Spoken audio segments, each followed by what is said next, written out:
दोस्तों आज हम बात करने वाले हैं इलन मस्क के बारे में, जो इस वक्त दुनिया के सबसे अमीर तरीन इंसान हैं और दुनिया के सबसे बेहतरीन एंटरप्रेन्योर में से एक हैं।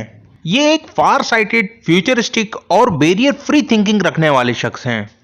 दोस्तों ऐसे बंदे सदियों में एक से दो ही होते हैं, यानी तकरीबन 100 सालों में एक से दो ही ऐसे बंदे पैदा होते हैं जो इस तरह का विजन रखते हैं।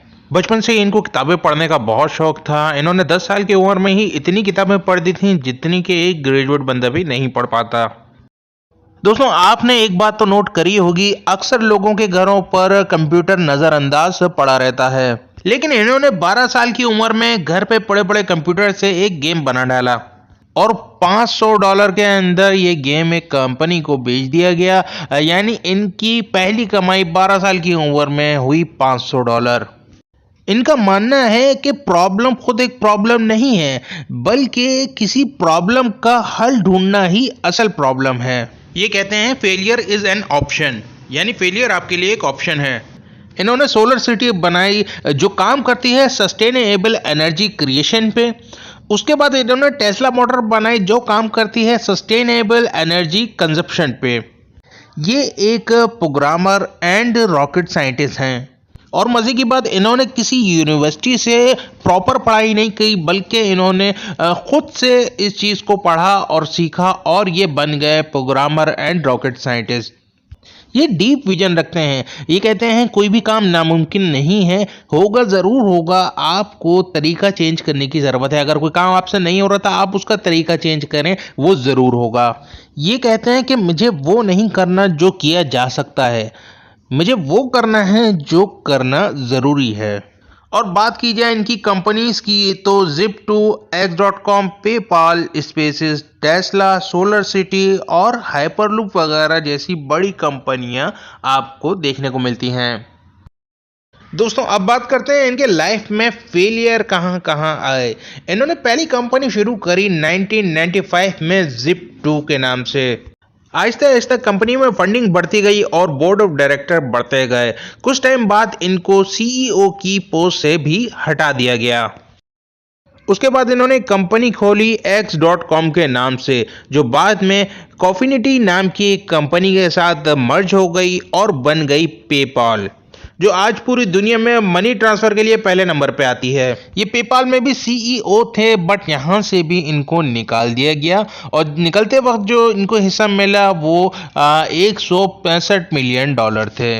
अब ये चाहते तो यहाँ पर एक अमीरजादे की जिंदगी गुजार सकते थे, लेकिन ये यहाँ पर रुके नहीं।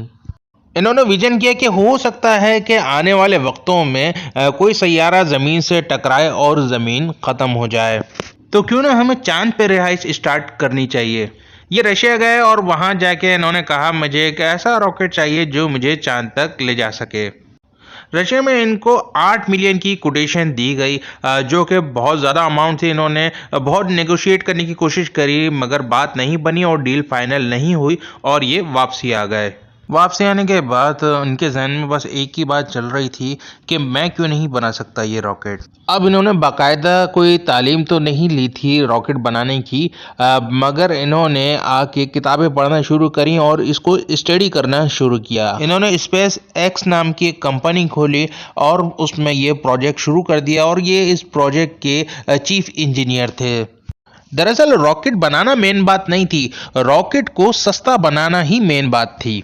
इसके बाद इन्होंने विजन किया कि मैं एक ऐसा रॉकेट बनाऊंगा जो वापसी ज़मीन पे आके लैंड करे ताकि उसे रीयूज़ किया जा सके। और जब इन्होंने अपना विजन लोगों को बताया तो कहा जाता है कि लोग इनके ऊपर हंसना शुरू हो गए कि ऐसा रॉकेट कैसे बनाओगे जो वापसी ज़मीन पे भी लैंड करे। यहाँ पे इन्होंने एक और चीज़ साबित करी कि आप किताबों से पढ़ के या नेट से पढ़ के कोई भी काम कर सकते हैं। पहली दफ़ा इन्होंने रॉकेट बना के जब लॉन्च किया तो इनिशियल स्टेज में ही उसके इंजन में आग लग गई और वो रॉकेट पूरी तरीके से बर्बाद हो गया। इन्होंने हिम्मत नहीं हारी और दूसरा रॉकेट लॉन्च किया।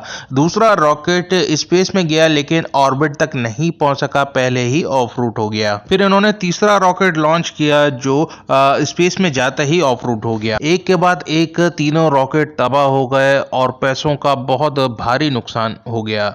उसके बाद इन्होंने ऐलान कर दिया कि चौथा रॉकेट भी जल्द ही लॉन्च होने वाला है। दोस्तों इस फील्ड में रॉकेट इतनी जल्दी लॉन्च नहीं किए जाते, लेकिन एलन मस्क ने बहुत ही जल्द चौथे रॉकेट का ऐलान कर दिया। 3 रॉकेट तबाह होने के बाद भी इन्होंने हिम्मत नहीं हारी, अपनी प्रॉपर्टी बेच दी, घर बेच दिया, खुद किराए पे चले गए और चौथी और आखिरी अटेम्प्ट इन्होंने करी और 3 लगातार फेलियर के बाद चौथी बार आखिरकार रॉकेट कामयाब हो गया। और सिर्फ कामयाबी नहीं हुए, नासा से 1.5 बिलियन का प्रोजेक्ट भी मिल गया। दोस्तों इसी वजह से हमें हिम्मत नहीं हारनी चाहिए, हमें यकीन होना चाहिए अपनी जीत के ऊपर। अभी भी यहाँ पर रुके नहीं, अपना कुछ इन्वेस्टमेंट इन्होंने टेस्ला मोटर में की और कुछ ही टाइम बाद ये वहाँ के सीईओ बन गए।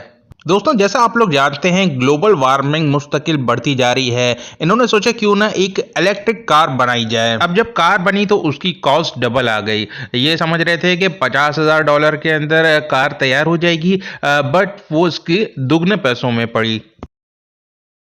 फिर इन्होंने सेकंड अटेम्प्ट करी तो प्राइस थोड़ी सी और कम हुई और थर्ड अटेम्प्ट में बिल्कुल परफेक्ट कॉस्ट निकल के आई और इनकी सेल बहुत तेजी से बढ़ना शुरू हो गई। दोस्तों ये इसी वजह से कहते हैं कि फेलियर इज एन ऑप्शन।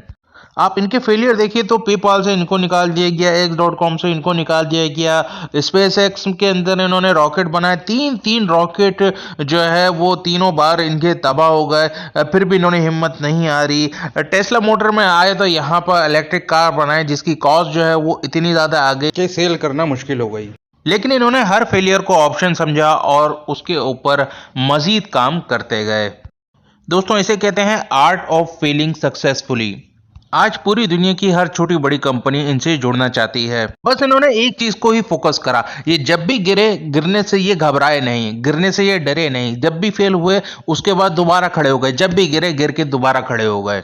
दोस्तों ऐसे ही लोग होते हैं जो डीप विजन रखते हैं, जो विजन रखते हैं फ्यूचर को बदलने का। आज इलन मस्क इस मकाम पर हैं कि हर बंदे के लिए ये एक मोटिवेशन है। मुझे यकीन है कि आज की वीडियो ने आपको ज़रूर मोटिवेट किया होगा। तो वीडियो को लाइक ज़रूर कीजिए और अपने दोस्तों के साथ ज़रूर शेयर कीजिए। नेक्स्ट वीडियो में मिलते हैं, टेक केयर।